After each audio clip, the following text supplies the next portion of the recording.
Ready? You ready? Ready. We're ready. Welcome in. Canna-Fest 2024, first one ever. Thank you all for coming out. You're all having a good time.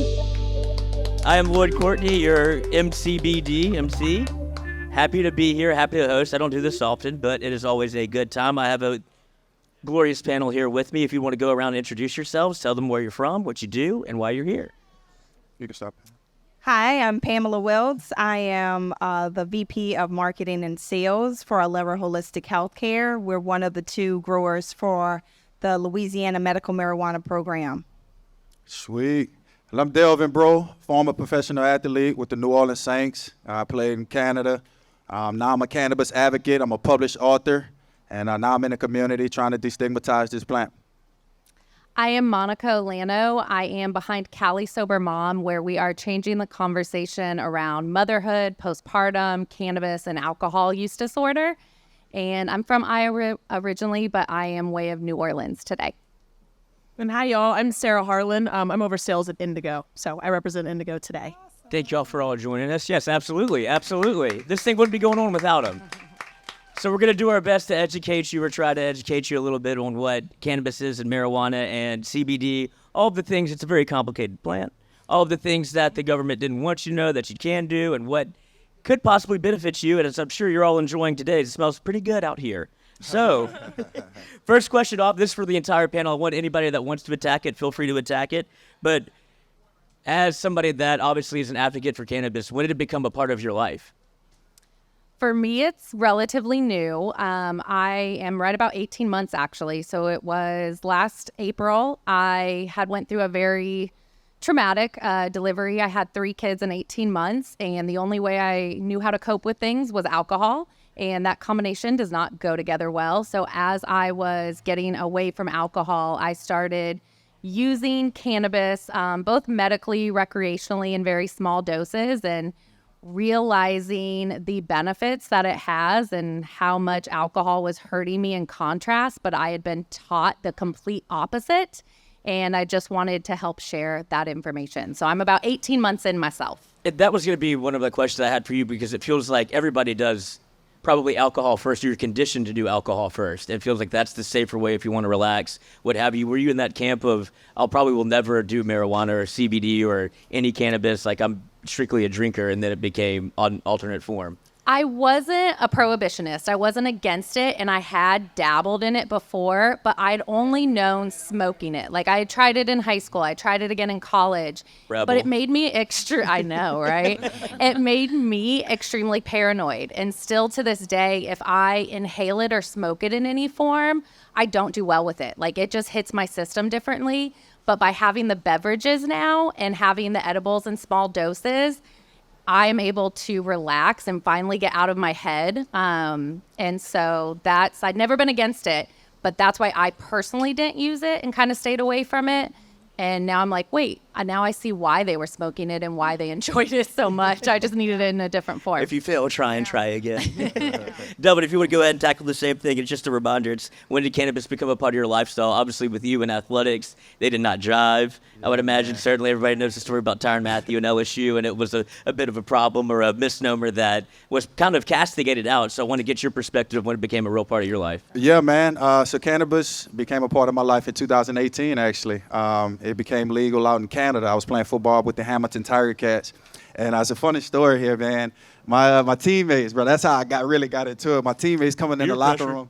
Huh? Peer pressure. Oh, yeah. My teammates coming in smelling good. You know, they're smelling like that marijuana, smelling like weed. I'm like, hey, guys. I said, we have practice today. Y'all know we got practice in 30 minutes. Y'all know that, right? They was like, bro, go understand cannabis first and then come talk to us. So we get to practice, and I'm expecting those guys to be tired. I'm expecting them to be lazy. I'm expecting them to be in their own head, like all out of space. But no, man, these guys were actually balling in practice, man. Some of them, I want to say Brandon Banks actually had one of his best practices ever after consuming. I said, you know what, it's a no-brainer. I got to try it. So I went home. They told me we played Calgary on that Friday. They was like, look, we're going to come to your condo after the game, and we're going to consume some cannabis. Came to my condo. I had some Obama runts. Mind you, that's my first time ever consuming cannabis. I thought it was bad. I was into the DARE program, right? We all grew up on DARE program. Oh, yeah, I see you back there. Yeah. I was brought up on that, and when I finally consumed it, I slept for like 9 hours straight.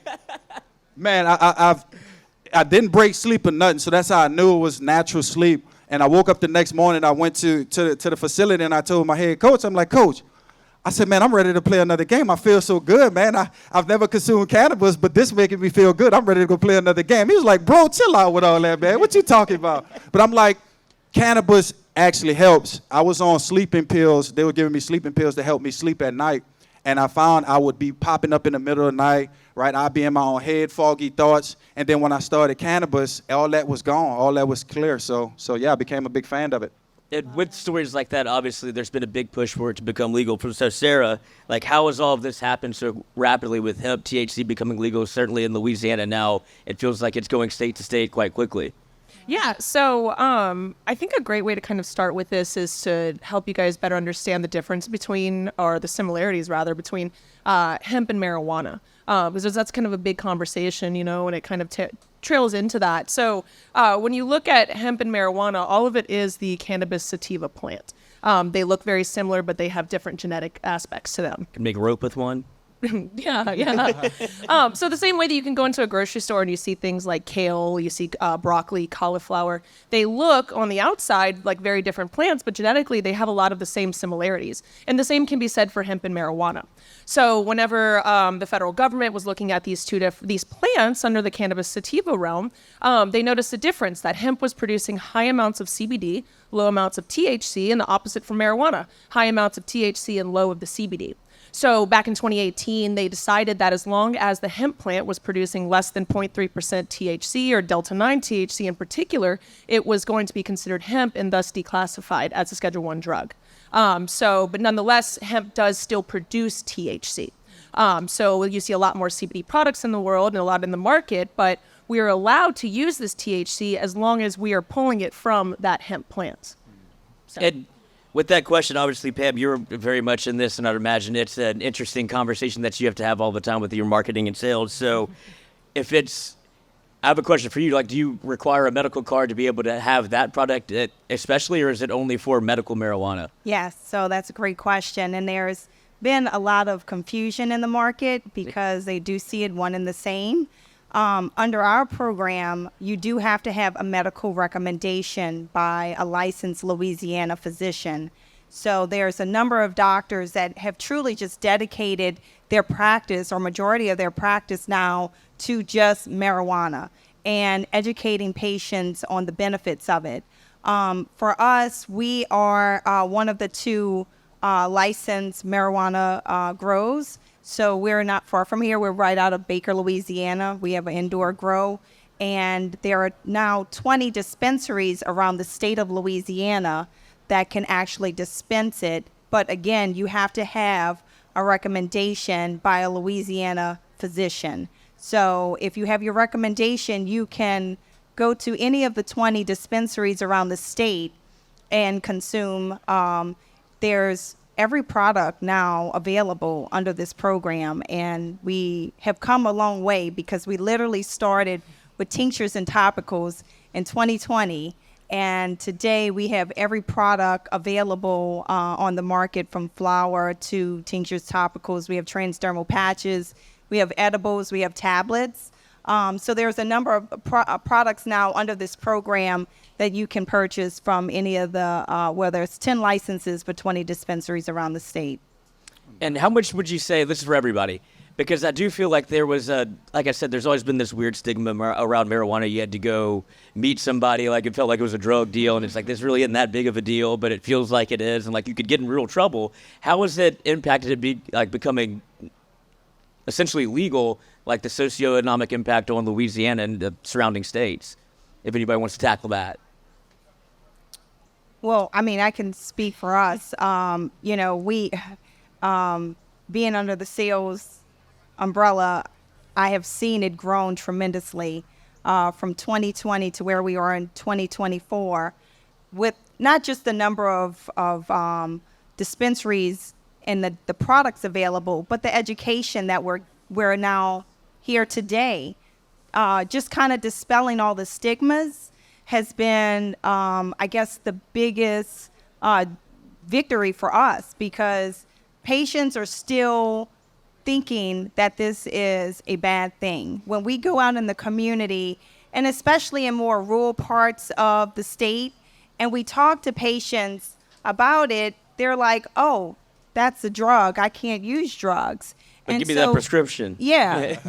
but then we talk about the different ways to consume because Yeah. you don't have to smoke and you still get the medicinal benefits of it through other ways.